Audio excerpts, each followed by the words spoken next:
Assalamualaikum warahmatullahi wabarakatuh. Perkenalkan, nama saya Anissa Friti Angelia dengan NPM B1A023004. Jadi saya angkatan 2023, Fakultas Hukum Universitas Bengkulu, kelas D, untuk mata kuliah Hukum Pembuktian dengan dosen pengampu Pak Asep Suherman. Jadi di sini saya akan membuat tugas video hukum pembuktian, yaitu saya mengambil referensi dari buku Hukum Pembuktian karya Prof. R. Subekti. Ini bukti kalau bukunya memang punya saya.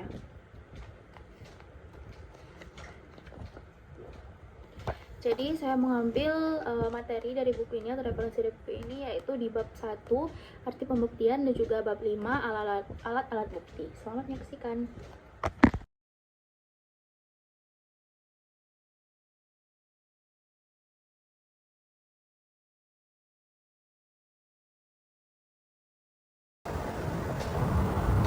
Baiklah, langsung saja ke bab 1, arti pembuktian. Apa sih arti pembuktian itu? Jadi kita masuk ke pendahuluan dan juga fondasi konseptual dari hukum perdata di buku Pembuktian karya R. Subekti.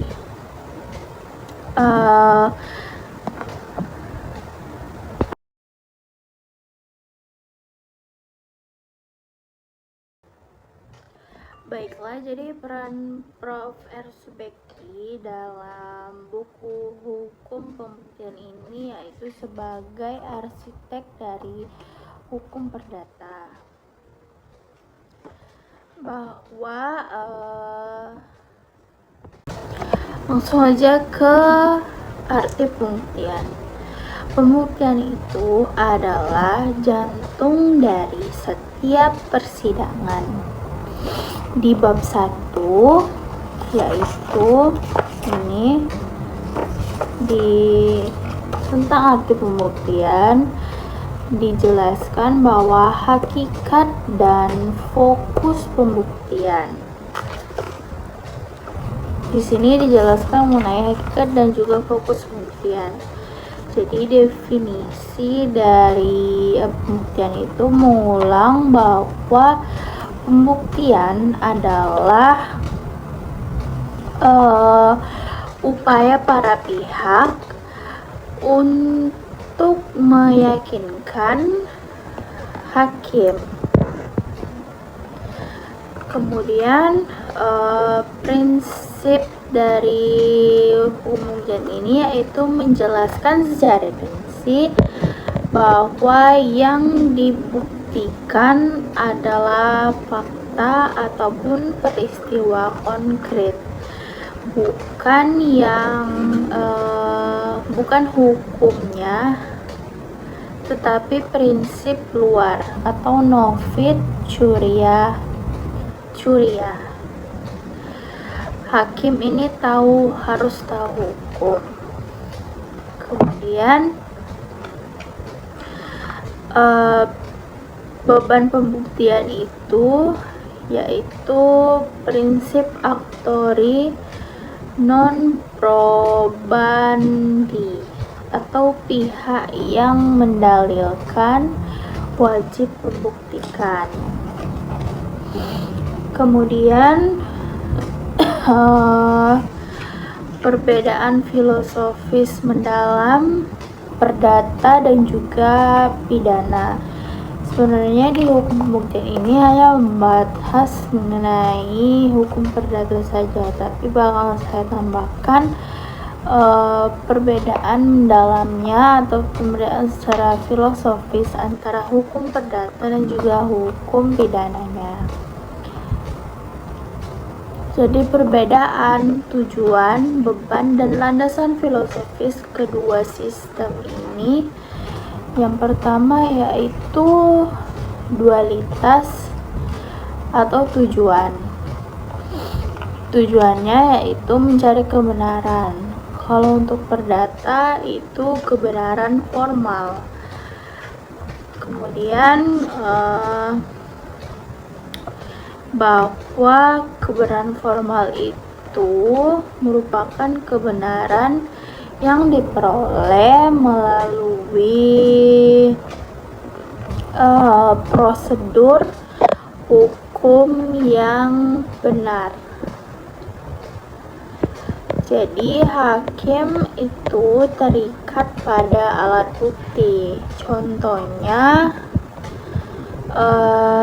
narasi sengketa waris. Jika akta notaris itu sah secara formil, maka kebenarannya dianggap mutlak atau formil, meskipun ada pihak yang tahu itu rekayasa. Kalau untuk pidana, kebenarannya itu kebenaran yang bersifat material, bahwa tujuannya adalah menemukan kebenaran yang sesungguhnya. Hakim memiliki hak inquisitoris yang lebih besar. Kemudian kontras beban pembuktian perdata dan juga pidana ini. Jadi untuk beban pihak, untuk perdata, pihak yang kalah adalah yang gagal membuktikan dalilnya. Kalau untuk pidana, beban negara lah yang menjadi konsep praduga tak bersalah. Jadi presumption of innocence itu di pasal 8 Undang-Undang Hak Asasi Manusia. Kemudian beban pembuktian, kesalahan mutlak ada di tangan jaksa. Untuk sistem kekuatan pembuktian di perdata itu sistem gabungan atau mengakui kekuatan sempurna dan juga bebas. Kalau untuk di pidana, sistemnya itu negatif yuridis atau keyakinan hakim harus didukung minimal 2 alat bukti yang sah. Itu ada di KUHP pas.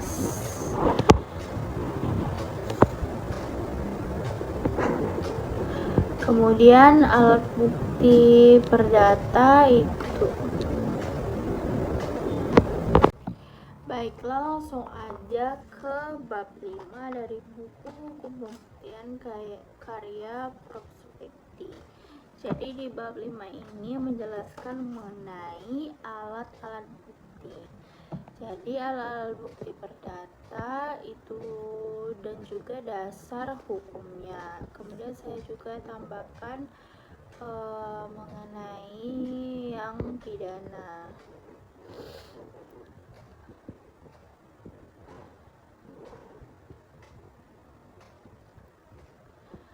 Jadi pasal 1867 KUH Perdata itu alat bukti ada akta otentik.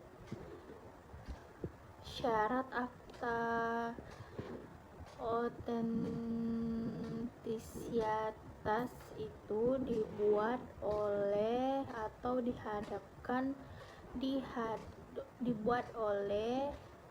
hadapan pejabat dalam bentuk undang-undang.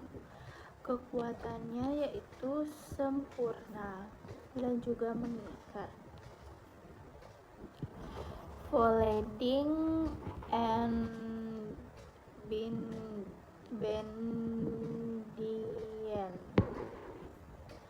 Kemudian hakim wajib percaya. Itu ada di pasal 1870 KUH Perdata. Akta di bawah tangan, kekuatannya itu baru muncul setelah diakui atau tidak dibantah. Kemudian sangkut pautnya dengan hukum pidana. Dalam hukum pidana, surat hanya alat biasa. Kesaksian ada di pasal 169 HR atau 1905 KUH Perdata. Syarat formil saksi dan prinsip unus testis nullus testis ada di pasal 169 HR. Kekuatannya yaitu bebas. Kekuatan meyakinkan tergantung koherensi dan juga didukung bukti lain. Kemudian persangkaan atau vermoedens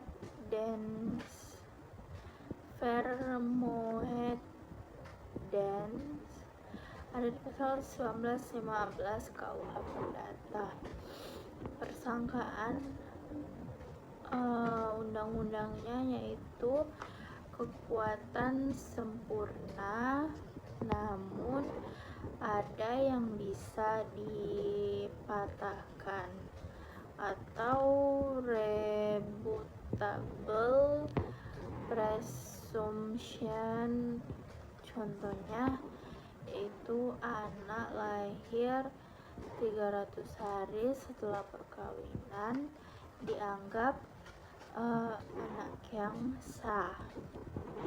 Kemudian persangkaan hakim, kekuatannya yaitu bebas, ditarik oleh hakim itu sendiri.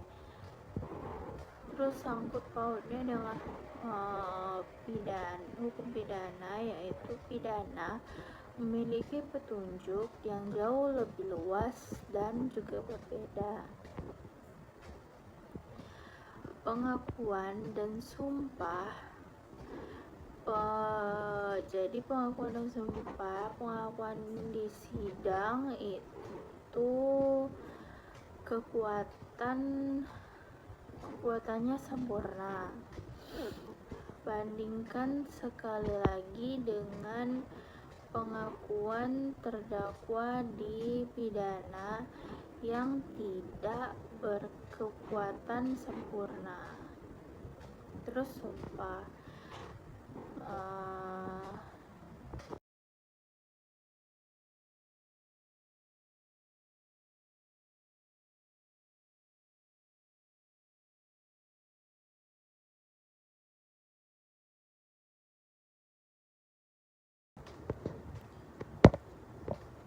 jadi sangkut pautnya dengan pidana yaitu penegasan sumpah tidak digunakan dalam pidana. Selanjutnya itu kontras alat bukti hukum pidana. Di dalam KUHP secara ekstrem itu fokus pada bagaimana alat bukti pidana bekerja untuk mencapai keyakinan hakim. Jadi dalam KUHP itu di pasal 184 disebutkan alat bukti yang sah itu ada 5. Yang pertama, kelimanya merupakan pertama keterangan saksi, keterangan ahli, surat, petunjuk, dan juga keterangan terdakwa. Daftar ini bersifat mutlak, limitatif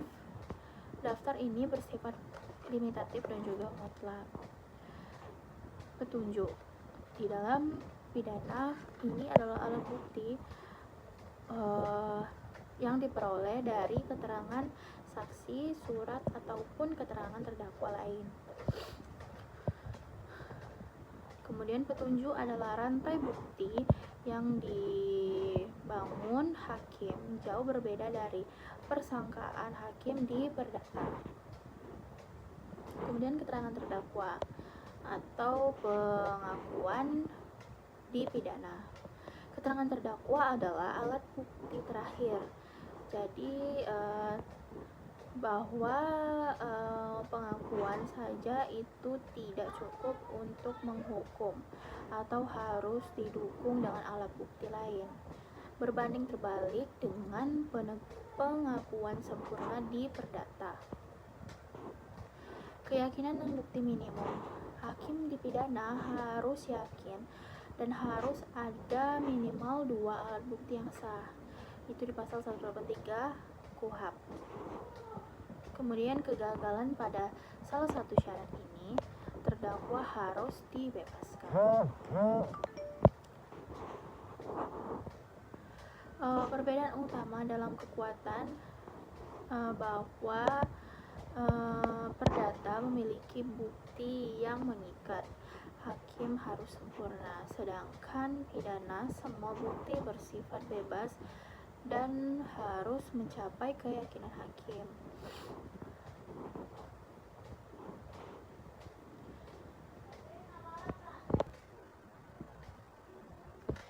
Di pengadilan perdata, bukti atau kengkeng ini mengikat dan secara otomatis memenangkan kasus kecuali dibuktikan bahwa itu palsu.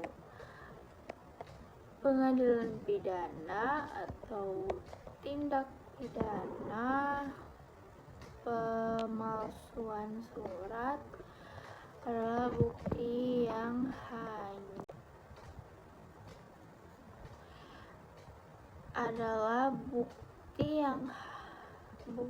ini hanya menjadi satu alat bukti atau surat.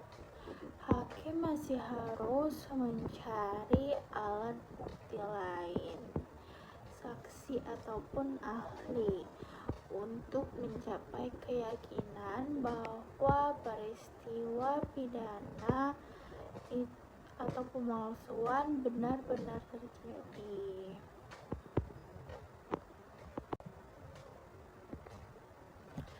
Baiklah, untuk penutup, bahwa perbedaan sistem pembuktian mencerminkan perbedaan filosofis yang melindungi hak individual kalau untuk di perdata